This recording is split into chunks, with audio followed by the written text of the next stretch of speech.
Assalamualaikum sahabat Monet Kreatif. Bayangkan seorang pemuda dibayar 100 juta merawat janda 38 tahun asal Rusia. Sebelum kita mulai ceritanya, jangan lupa untuk dukung kami dengan like dan subscribe channel Monet Kreatif agar kami selalu semangat dalam berbagi cerita menarik lainnya. Bagi yang like dan subscribe ke channel ini, kami doakan semoga dimudahkan segala urusannya, dilapangkan rezekinya, disehatkan badannya, dan dikabulkan segala hajat dunia akhirat oleh Allah Subhanahu wa Ta'ala. Amin ya Rabbal 'Alamin. Mari kita mulai ceritanya. Bima menatap langit senja dari warung kopi kecil di pinggiran Bandung. Di depannya, secangkir kopi hitam mulai mendingin, seperti harapan hidupnya yang perlahan memudar. Ia baru saja menolak tawaran pekerjaan di luar kota karena harus menjaga ibunya yang sedang sakit. Tabungannya menipis, pekerjaannya sebagai penulis konten lepas tak kunjung memberi bayaran stabil, dan cicilan motor mulai menumpuk, seolah dunia menolaknya hidup nyaman, meski ia tak pernah mengeluh. Notifikasi ponselnya berbunyi. Sebuah pesan dari Randy, teman lamanya semasa kuliah muncul. Butuh orang buat rawat janda Rusia di Lombok, lumpuh tinggal di villa mewah. Gaji 100 juta untuk 3 bulan. Mau? Bima terdiam. Janda Rusia? Lumpuh? Serius? Katanya butuh yang muda, sabar, kuat, enggak neko-neko. Bima menimbang. Ia memang bukan perawat, tapi jika hanya membantu kegiatan sehari-hari, ia yakin mampu. Uang sebesar itu bisa menyelamatkan ibunya dari pengobatan tertunda, bahkan membuka jalan keluar dari lingkaran kesulitan. 3 hari kemudian, Bima tiba di Senara, Lombok. Villa itu tersembunyi di balik pepohonan tinggi dan gerbang kayu tua, dikelilingi sawah hijau dan suara serangga malam, tempat yang terasa seperti dunia lain. Ia disambut oleh Pak Agus, pria tua yang menjadi pengurus rumah sejak lama. Majikan saya tertutup orangnya, dia suka tenang, jangan banyak tanya. Di dalam, Sofia Ivanova duduk di kursi roda, menatap kolam renang tanpa ekspresi. Usianya 38 tahun, kulit putih pucat, rambut pirang bergelombang kini dikuncir sederhana, dan mata biru tajam. Saat Bima memperkenalkan diri, Sofia hanya berbisik, "You're the new caretaker." "Iya, saya Bima. I will take care of you. I'll do my best," jawabnya gugup. Sofia hanya memalingkan wajah dan mendorong kursi rodanya pergi, meninggalkan Bima yang berdiri kikuk. Hari-hari pertama penuh diam. Bima menyiapkan makanan, membersihkan luka-luka kecil di kaki Sofia, lalu setiap pagi mendorong kursi rodanya ke taman belakang. Nyaris tak ada kata yang keluar dari bibir wanita itu. Bima menulis di buku catatannya, "Ada jarak yang besar antara aku dan dia, tapi aku ingin menjembatinya sedikit demi sedikit." Saat bulan purnama menggantung di atas villa, Bima sadar ini bukan hanya pekerjaan, ini awal dari sesuatu yang tak pernah ia duga. Lebih dari seminggu berlalu. Rutinitasnya sama, bangun pagi, bantu Sofia mandi, menyiapkan sarapan, dorong kursi roda ke taman, lalu duduk diam menunggu ia selesai membaca. Sofia tetap dingin, bicara hanya jika perlu, sering menatap langit dengan tatapan kosong. Namun kesabaran Bima tak pernah surut. Suatu pagi, saat membersihkan ruang tengah, Bima menemukan bingkai foto terjatuh di bawah rak buku. Foto itu memperlihatkan Sofia, seorang pria bule parbaya, dan seorang anak laki-laki kecil berambut pirang. Senyum Sofia di foto itu hangat, kontras dengan wajahnya sekarang. Ia meletakkan foto itu kembali tanpa komentar. Ketika Sofia lewat dan melihat bingkai itu berdiri, matanya menempel pada Bima penuh waspada. "You don't touch my things," katanya dingin. "I'm sorry it fell. I just put it back," jawab Bima cepat. Lalu ia memalingkan wajah. "Just don't touch anything again," Sofia memerintah. Hari itu berlalu dengan keheningan yang lebih pekat. Namun malamnya, saat Bima menyiapkan teh, suara lembut memecah sunyi dari kamar. "Can you bring me some?" Bima terkejut, tapi segera membawa secangkir teh hangat. Untuk pertama kalinya, Sofia mengajaknya duduk. "Where are you from?" tanyanya sambil menyesap teh. "Bandung," jawab Bima. "Saya kuliah di sana, sekarang kerja serabutan." Sofia hanya mengangguk lalu bergumam, You look honest. Not many like that. Bima tersenyum kecil. Saya hanya berusaha membantu. Beberapa hari berikutnya, Sofia mulai bertanya hal-hal sederhana. Makanan favorit Bima, kenapa ia mau pekerjaan ini, dan apakah ia punya keluarga. Bima bercerita jujur tentang ibunya yang sakit, tentang ayahnya yang sudah meninggal, dan bagaimana uang 100 juta bisa menyelamatkan mereka. Suatu sore, hujan turun deras membasahi taman. Bima dan Sofia berteduh di beranda. Dan untuk pertama kalinya Sofia tertawa kecil ketika melihat seekor kucing masuk menggigiti sandal Bima. Itu celah kecil di dinding beku yang selama ini mengelilingi Sofia, tanda bahwa mungkin di balik luka masa lalu dan tatapan tajam, masih ada hati yang ingin disembuhkan. Sejak hari hujan itu, suasana di villa perlahan berubah. Sofia mulai mengizinkan Bima membantu lebih dekat, tak lagi menolak saat dipakaikan pakaian atau saat Bima menyisir rambutnya yang mulai kusut. Kepercayaan yang dulu terkunci rapat mulai terbuka perlahan. Setiap malam setelah semua selesai, Bima menulis di catatannya. Sofia tersenyum lagi hari ini, tapi senyumnya seperti matahari musim dingin. Hangat sesaat lalu menghilang. Aku tahu ada sesuatu yang dia sembunyikan. Hingga akhirnya, suatu malam Sofia terbangun karena mimpi buruk. Teriakan lirihnya memanggil Bima dari ruang tamu. Ia berlari ke kamar, mendapati Sofia terduduk di tempat tidur. Gemetar, keringat membasahi wajahnya. "Are you okay?" tanya Bima cemas.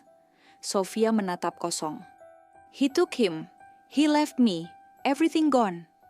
Bima mengusap keningnya, mengambilkan air minum, dan duduk di sampingnya hingga napasnya tenang. Esok paginya Sofia tampak lelah, tak berkata apa-apa hingga siang.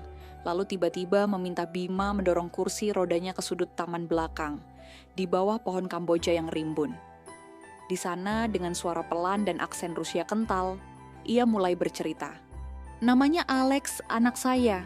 Usianya 7 tahun. Waktu kecelakaan itu terjadi, ia menatap tanah, tangan menggenggam erat sandaran kursi roda. Kami tinggal di Lombok sejak saya cerai. Saya kira hidup kami akan lebih tenang. Tapi saat saya menyetir malam itu, saya lengah. Mobil tergelincir. Alex meninggal, saya lumpuh." Bima terdiam. Hanya angin sore yang menjadi saksi luka dalam Sofia. "Saya kehilangan segalanya malam itu. Anak saya, tubuh saya, dan hidup saya yang dulu." Mata Sofia basah, namun ia tak menangis. Bima meraih tangannya dan berkata pelan, "Kamu belum kehilangan segalanya.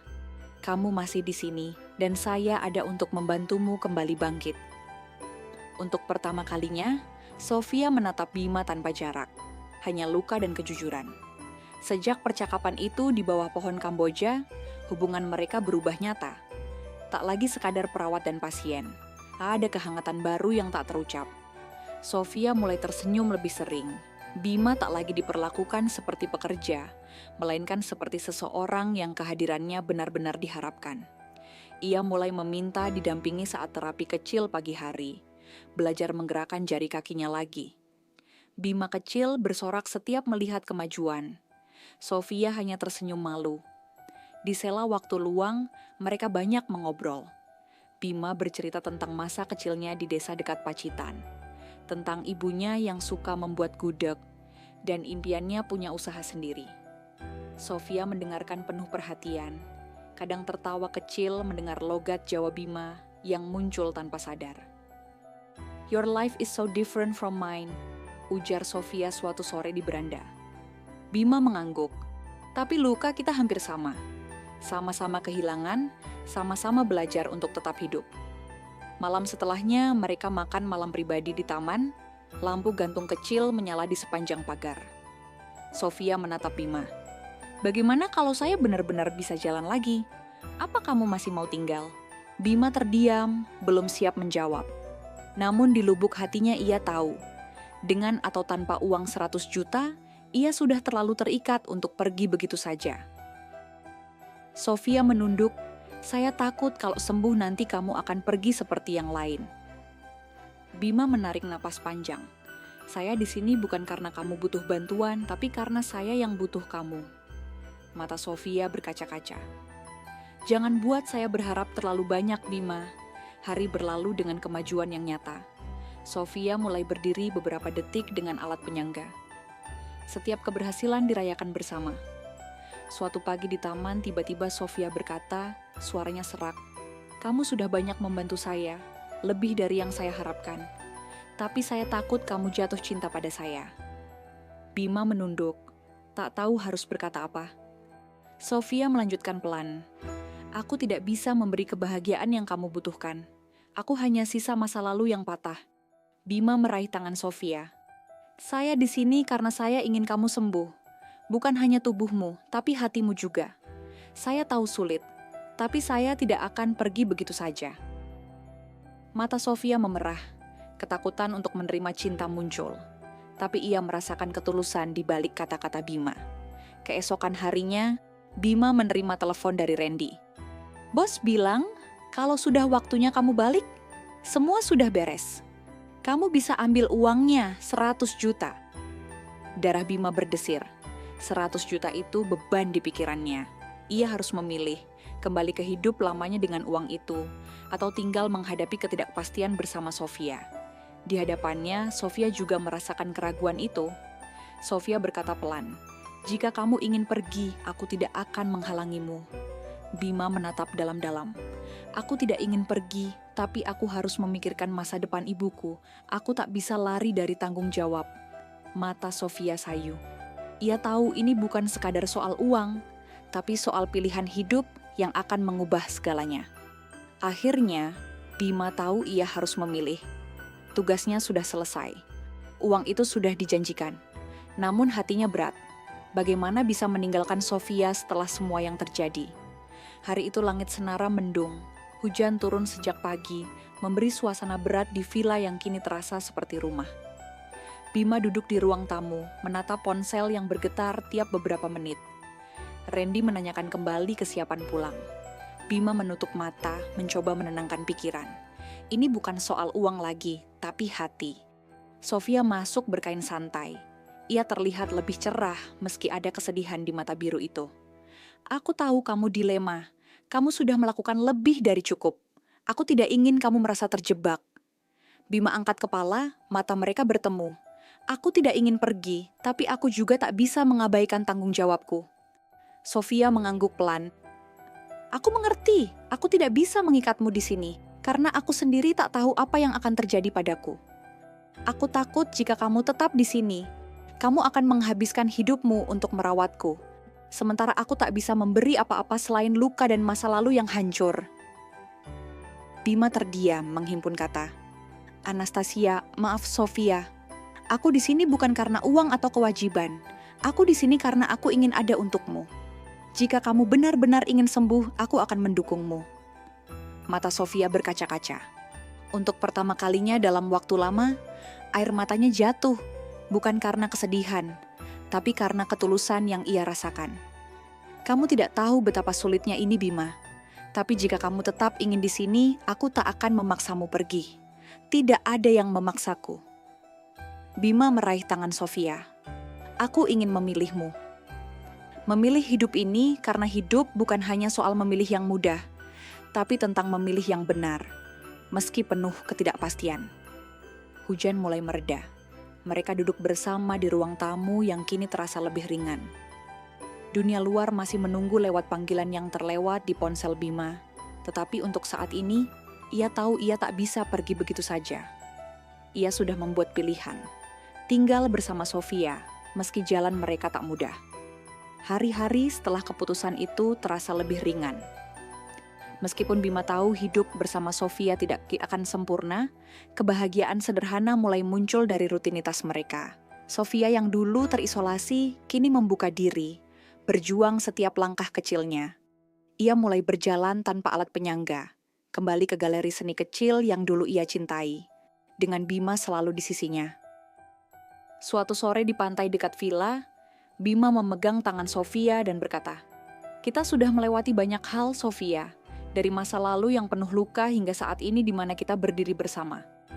Tidak ada yang tahu apa yang akan terjadi di depan, tapi aku tahu satu hal. Aku ingin berjalan bersamamu sampai akhir." Sofia menatap laut dengan penuh harapan, lalu menoleh. Aku juga ingin itu. Aku ingin hidup lagi bukan sebagai bayangan masa lalu, tapi sebagai orang yang ada di sini, di masa sekarang, bersama kamu. Dengan matahari yang perlahan tenggelam di balik horizon, mereka berdiri berdampingan, siap melangkah ke babak baru bersama. Tak ada lagi yang perlu disembunyikan, tak ada lagi yang perlu ditakuti.